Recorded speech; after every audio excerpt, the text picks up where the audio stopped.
welcome back to Movie Review Mom. And if this is the very first time that you've discovered my channel, yay, you discovered it. I'm so glad. I've been waiting for you. While you're at it, go ahead and click on that subscribe button and even that bell notification, because it'll tell you every time I upload a new movie review or trailer reaction. My goal is to give you the heads up on filmmaking quality and content so that you can make the best decision for you and your family as to whether or not you want to spend time or money or both watching a specific film. And the specific film that I'm reviewing today is called Mothering Sunday. Now, this review is a perfect example of why you need to watch my movie reviews, because there's some content in this film that you definitely need the heads up on. This lusty drama premieres on Friday, March 25th, 2022, in select theaters only in New York City and Los Angeles, just to start. And then it'll be branching out to other theaters, and then eventually, of course, going on to video on demand, streaming, and that kind of stuff. You can go on to moviereviewmom.com and actually see the locations of the theaters in New York City and Los Angeles where this movie is available.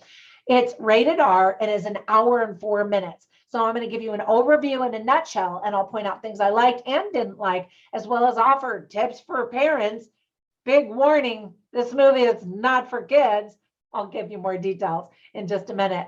And offer interesting lines, themes worth talking about, and even recommendations for other movies that I think you'll like if you like this one. All right, so in a nutshell, this movie is based on Graham Swift's novella of the same name, published in 2016 to glowing reviews.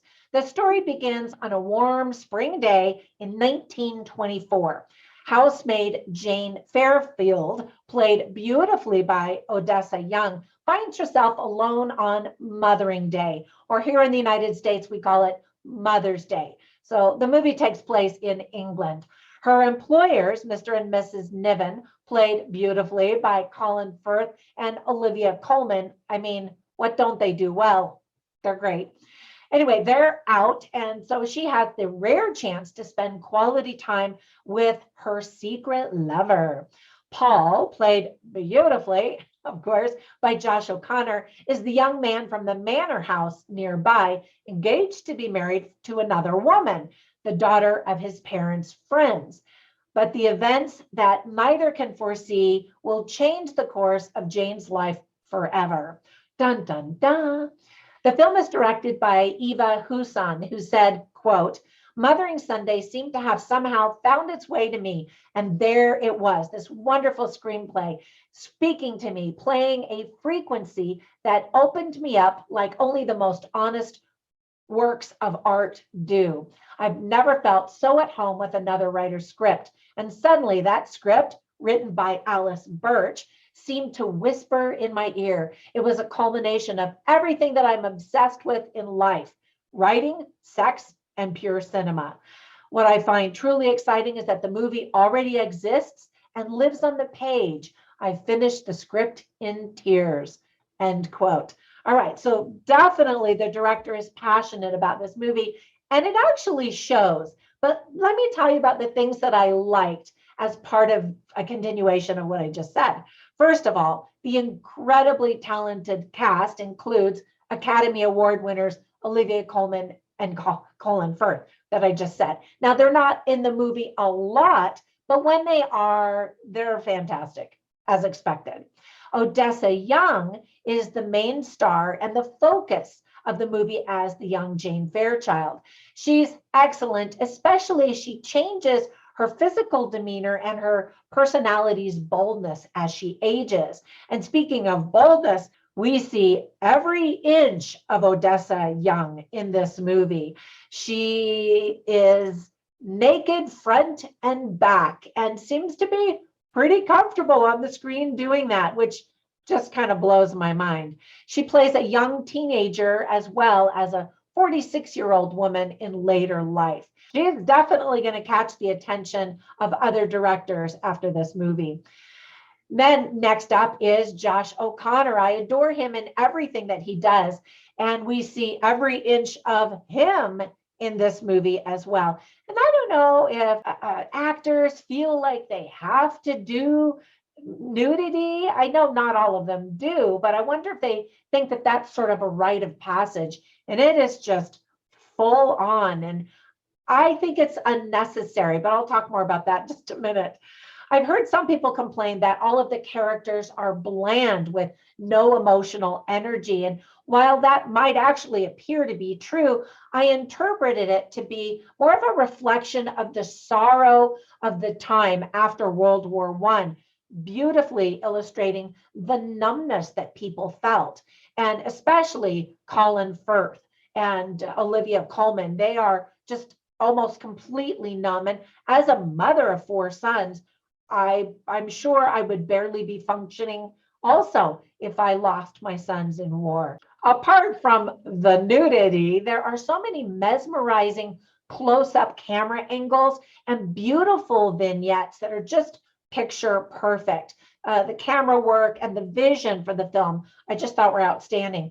I loved how the film displays how our memory dances between moments in time, lingering here and there, often in surprising ways through an image or a word. And as an author of 31 books, I'm always fascinated to watch movies about other writers, especially ones that indicate how their inspiration and writing process work for them. Throughout the movie, we see words pop up on the screen that the author is fascinated by and wants to use in her writing someday. And I loved that. I think it really helps to know what the movie is about before you see it. Otherwise, you might be thinking, wait, what? What's going on? The costume designer, Sandy Powell, is a 3-time Oscar winner for her work and is one of the standouts in the movie. I loved her designs, especially the women's hats, but she does the time period beautifully. The time period is, like I said, just after World War I, as the sad village in England struggles to cope with the loss of their young men who died in the war. And the whole village feels that sorrow and melancholy feeling. The musical score adds to the overall melancholy feeling of sadness in the movie as well, and it just all works together. Now, with all of that praise, there were some things that I didn't like. There is, as I mentioned, a lot of nudity and sex in this film, which always makes me extremely uncomfortable. And I always immediately, my immediate reaction is that that's not necessary. In this film, it serves as a purpose to illustrate vulnerability. And even still, I think that's a great reason, but even still, it's just too much for me. And so it is hard R. Some viewers might get confused by the bouncing around in the timeline. And just so you know, there is bouncing. And part of that is because she's remembering the past and then moving into the present and then remembering a different part of the past. And so that's helpful to know as you watch this movie. The broken up dialogue also might frustrate viewers, again, because of the timeline being broken up. Ultimately, this is exactly the kind of movie that film critics call a masterpiece for its filmmaking skill, but the general population, the general audiences are going to say is boring because it moves very slowly and it can be confusing, and of course, because of the nudity. Let me give you some tips for parents. Obviously, this is definitely not appropriate for children. You see a fully naked woman and man, front and rear, many times. Premarital intimate relations in full view. Alcohol and cigarettes. Well, that seems very mild in comparison, but there is a lot of alcohol and a lot of cigarette smoking. There is some profanity, including multiple F-bombs, and then there's discussion of several deaths. So just the content alone is not something that you're going to want your kids to see. There are some themes that are illustrated really well, though, such as freedom, memory, the class divide. I said that weird, didn't I? The class divide, forbidden love, meaning in life, loss of love, grief, survivor's guilt. That's one of the biggest themes, I think, and secrets. So I always write down funny lines and interesting lines just so that you can kind of get a taste for the film. But I didn't write down any funny lines because this is a serious drama. However, I did write down some interesting lines, and you can see all of them on my written review at moviereviewmom.com, but I'll share a couple of them with you right now. First of all, Olivia Colman, who is so brilliant. I just hang on every word that she says in any movie that she's in. She's speaking to Jane, who happens to be an orphan. And she says to Jane, with just this face full of suffering and anguish of having lost her sons in the war, she says, how very lucky to have been comprehensively relieved at birth and have absolutely nothing to lose and never shall, really. That is a gift, Jane, and you must learn to use it. You're very fortunate. And I just was like, wow. And then Jane Fairfield, played by Odessa Young, is trying to become a writer. And so you see a couple of different relationships and as she's trying to develop her talents. And so she says, maybe all of the men in my life have to die in order for me to write my great book. And I thought that was an interesting line because writers often feel that way, that in order to have a book that has true meaning and substance and weight requires us to have lived and have deep thoughts about the experiences that we have. Anyway, there are more lines, but I will let you check those out on my website. So ultimately, I was very mixed in my emotions after watching this movie. I don't recommend it for everybody. People that love artsy fartsy films, I think, will appreciate the skill and technique, but people who are sensitive to nudity and profanity should definitely not watch it. My overall movie review mom grade is an A-.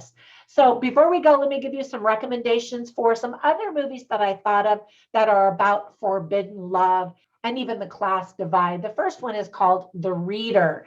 Excellent acting, also some nudity and sexuality about World War II.